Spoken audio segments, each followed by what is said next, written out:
பலமுறை இடைத்தேர்தலில் தோற்று, 2 முறை ஊரக உள்ளாட்சி தேர்தலில் உள்ளக தேர்தலில் தோற்று ஒரு கட்சி 5வது முறையும் களத்திலே தனித்து நிற்கப் போகிறது என்றால் அது இந்திய அரசியல் வரலாற்றிலே அது நாம் தமிழர் கட்சி மட்டும்தான். எந்த சமரசமும் இல்லை.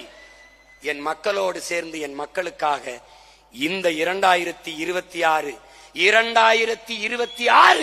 படைப்போம் புதிய அரசியல் வரலாறு என்ற லட்சியத்தை முன்வைத்து நீங்கள் பறித்துக் கொண்ட அதே விவசாயி சின்னத்திலே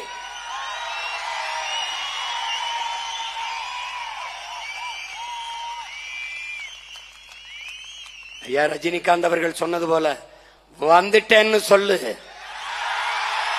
திருப்பி வந்துட்டேன்னு சொல்லு.